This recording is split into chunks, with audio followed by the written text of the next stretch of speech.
It's usually agreed upon that being the predator is a far better deal than being the prey. And this is something that we generally see as a rule, not just now, but also when you travel back in time and take a peek at various prehistoric groups of animals. Mammals, birds, fish, you name it. It seems like it's the predators that are always on top, and the creatures you really don't want to mess with. Of course though, this does make some practical sense, as predators must evolve to be deadlier in order to eat and defend their territories, or they simply would stop to exist. In one group we see this rule in full power is the dinosaurs. As when people think of the mightiest or deadliest of all prehistoric predators, we usually do think of this iconic bunch, especially if you limit the options to land only. Sorry, Meg. And across their reign, we saw the evolution of raptors, tyrannosaurs, carcharodontosaurs, spinosaurids, and many more, with each group cooking up some pretty monstrous creations, including the largest predators to ever walk. However, here's the thing. As the predatorial dinosaurs were getting deadlier, so were the herbivorous counterparts, in their own ways. Because, who wants to get eaten without putting up a fight? And thus, through the age of dinosaurs, we see an epic arms race develop between both sides, giving rise to the likes of ceratopsids with their deadly horns, stegosaurs with their spiked tails, sauropods with their immense size, and the list goes on. And while these groups as a whole are fearsome and metal, the predators that lived alongside them still efficiently kept up, retaining the ability to hunt these lot to the very end. Although, with that said, once in a blue moon, a herbivorous dinosaur would come along that was simply too much to handle and went against the usual rules, sticking out amongst their own kind like some sort of biological terminator, becoming in some ways even more metal and deadly than the predators which roamed alongside them, and even dreamt to eat them. And one of the more premier examples of this has to do with an already pretty overpowered group, the sauropods. On average, these guys are arguably already the hardest of any dinosaur to take out, thanks to their immense size, which in many cases alone was enough, because who's stupid to take on animals that could be heavier than a freaking tank? And thanks to their size, their bodies themselves could be wielded as weapons, with the feet being crushers, necks a battering ram, and in some cases, their tails an industrial whip, as seen for example in the Diplodocus, with some studies estimating that they could be swung fast enough to break the speed of sound. And that is crazy and all, but there was a sauropod that took things to a whole nother level, becoming something of a hybrid between a sauropod and an ankylosaur, which is not a great combo for the predators, let's say. And it ended up evolving a club tail, of all things. And its name was Shunnosaurus. 161 to 157 million years ago, the late Jurassic was in full swing. And while you may know a lot about North America during this time, in the infamous Morrison Formation, there was a lot going on around the world too, especially in China, where in light of its much closer proximity to North America than now, it too had become a bit like the Morrison Formation, meaning lots of ornithischians and predators, with up to 12 carnivorous theropods alone being found in singular environments, such as the Shashimiao Formation. These carnivores greatly ranged in size, with numerous being smaller and medium-sized, while then there were a few giants such as the Sinraptor and the Yangchuanosaurus, two dinosaurs capable of being over 1 ton. And in the case of the latter, it was even possible for it to reach an excess of 3 tons. Understandably, these predators put immense pressure on the herbivores, whilst a large number of stegosaurs and sauropods in the lands then went on to create their own competition amongst themselves. And thus, in conclusion, you had to be incredibly tough to survive. And the Shunnosaurus achieved this in its very own unique way. You see, it wasn't the biggest sauropod around, with individuals weighing about 3 tons and measuring 11 meters or 36 feet long, but where it was able to take things to a whole nother level was, like I said, at the end of its long, muscular tail. You see, just like certain ankylosaurs, this sauropod had unlocked the ability to evolve a full-on wrecking ball, having a big whole chunk of bony material that sat at the end of it, forming a club that was about the size of your entire head. And let me tell you, this wasn't just some simple, smooth club either, because taking a page out of the Stegosaur book, the Shunnosaurus had also developed spikes on these clubs that were formed by cone-shaped osteoderms, which sat on top of the structure, with each spike measuring at least 2 inches or 5 centimeters, and were possibly longer in life, as fossils not only wear, but also because these spikes might have been covered in keratinous sheaths, and so essentially giving the sauropod a spiked club that formed a one-of-a-kind weapon. And so, in conjunction with its relatively long tail, this beast would have been able to whip this weapon around with horrifying speeds, generating more than enough energy to pulverize the bones of large predators, while the spikes then would have concentrated the forces, creating oversized holes in anything unlucky enough, or dumb enough, to get in the way of one of these guys. And given their height, strikes would not have just meant a sore leg, rather a lethal shot to the torso, neck, or head. that would have cracked open like a coconut. But let's just say there would not be any coconut water coming out. More of a Shirley Temple. Additionally, in another rejection of the normal rules, the Shunnosaurus had a shorter neck, meaning that it did not graze higher trees like its related kin, but instead grazed upon low-down trees and plants, which were typically coarser. And this fact has led to a possible backup weapon. As compared to other sauropods, its teeth were unique in their robustness and shape, almost forming the same shape as a garden shear, allowing it to obviously snip off tough plants, but then also perhaps giving it the ability to administer painful love bites when needed. Because for analogy's sake, while garden shears are designed for plants, they can deal some nasty damage to flesh too. And this was only further backed by its skull shape, which tended to be compact, broad, shortened, and deep, meaning they could take a surprising amount of stress when clamping down, which could be used to bite through copious amounts of thick plant material, or perhaps again, bite through another type of material. Yet with that said, given that they had their highly effective and long tails that can maneuver around large parts of their body, I think it's safe to say that they usually just defaulted to, well, their tail. And clearly this built-in weapon worked quite nicely for the sauropod, as the Shunnosaurus survived for millions of years in an environment where toughness was a baseline requirement, not an exception. Yet, I dare say that not even a club-tailed sauropod is as metal as another herbivorous dinosaur that happened to be alive at the exact same time, only living in a different part of the world, living in a place which would one day become Morocco, the Spicamelus. Now, this was a medium-sized dinosaur that was one of the earlier ankylosaurians that we are aware of. The ankylosaurs, as you know, was a pretty unusual group in general already, being known for their exotic and sometimes extensive armor, as well as of course their tails, which could be clubbed or take on various other deadly shapes. And of all the members, you very likely know the Ankylosaurus, a possibly 8-ton armored tank with a wickedly large club to match. And while the Spicamelus was related to this absolute icon, it did not have a club. Instead, this dinosaur is something you'd expect to see in a stegosaur. In other words, a thagomizer-like structure. You see, at the end of its tail, it possessed ossified tendons, as well as hardened bone, which was elongated and sharpened, forming multiple spike-like objects that in turn formed a very wicked tail weapon. Now, an ankylosaur with a spiked tail is already unique and metal, but here's the thing. The Spicamelus had more spikes than just the ones on his tail. In fact, based on recovered material, it seems that the entire body was likely covered in these spikes, creating an armored ankylosaur that was also like an oversized porcupine in some ways. And what was even weirder is that on top of having dozens of sharp spikes, said spikes also highly varied in size. Some were smaller, relatively speaking that is, while the largest and most complete ones were about 87 centimeters or 34 inches long, so the length of nearly 3 rulers stacked together. And together, these spikes on his bodies made the Spicamelus one of the most interesting dinosaurs to have ever lived, and a herbivore that would be exceedingly hard for predators to take down. I mean, where exactly are you going to bite this thing? Not to mention that during any predation attempt, it would likely be using its tail too, making attacks from any direction quite possible. And so really when you add all this together, you pretty much get an animal that you could only kill if you tip it over. And that would be quite challenging in itself, not only because it would probably do its best to prevent this, but also because it was fairly heavy for its visual size, weighing about 2 tons thanks to its numerous spikes and the armor underneath, which only gave it that much more defense on top of it.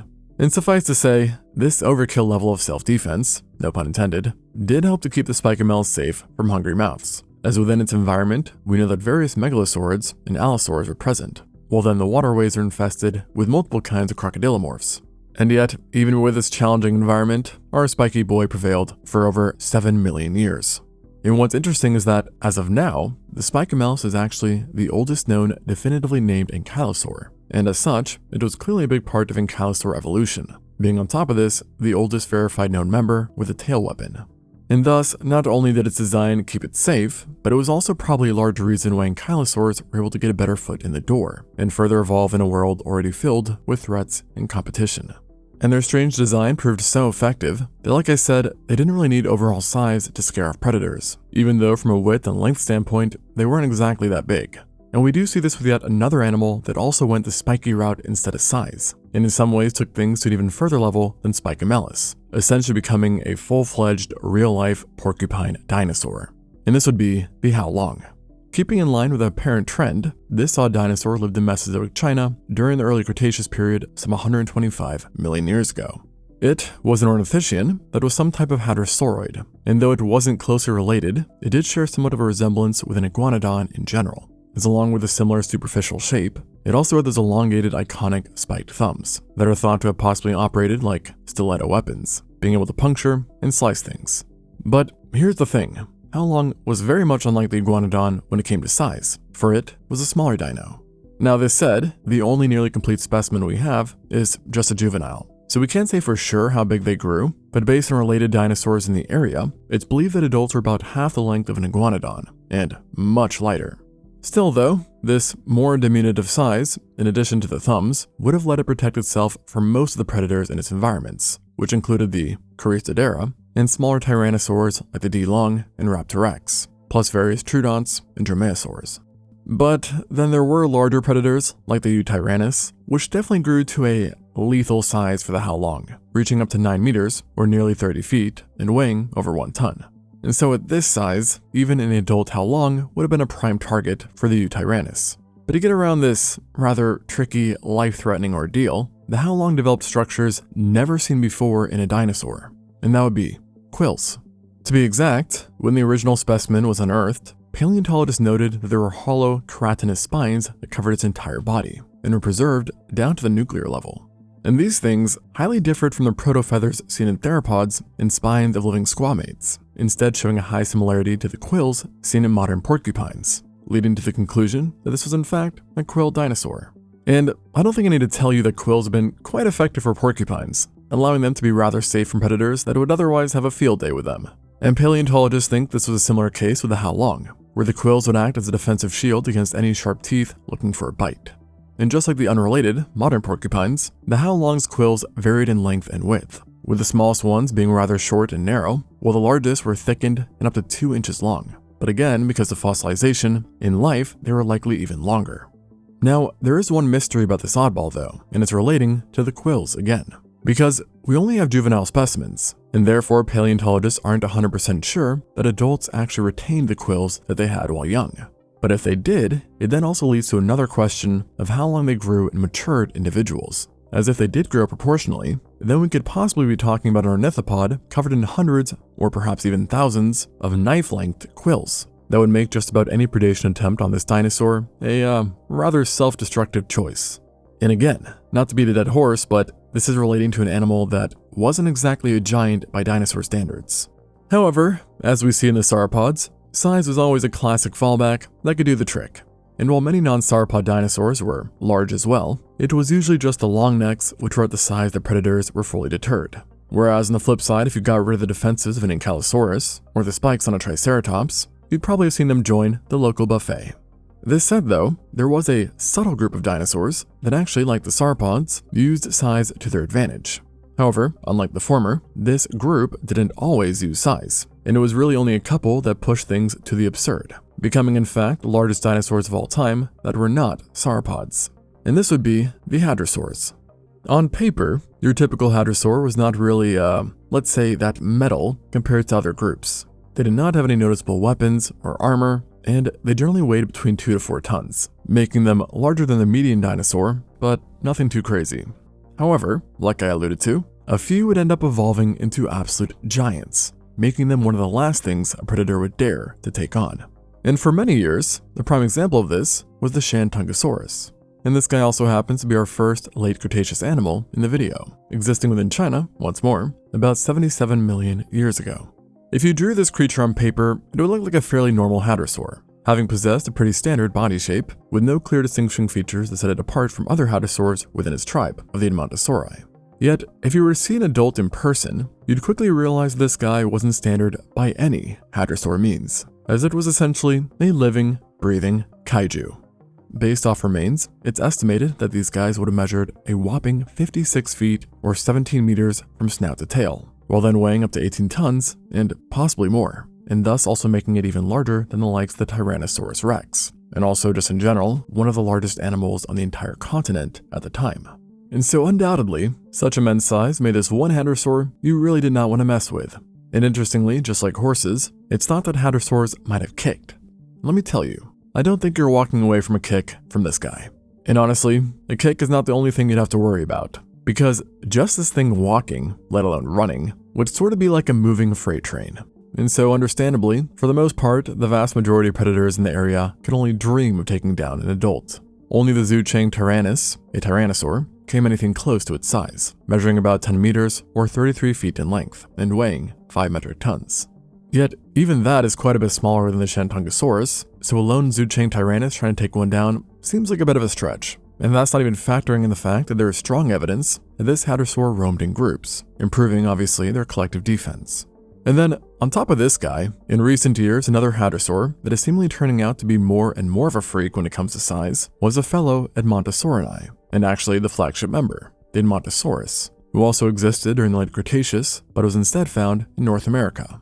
In general, the Edmontosaurus is already a rather large hadrosaur, measuring up to 12 meters or 39 feet and weighing multiple metric tons. So this is massive already. Yet, the Edmontosaurus has also been known to yield some specimens that were straight up freaks of nature, suggesting that they might have pushed this stat a bit more.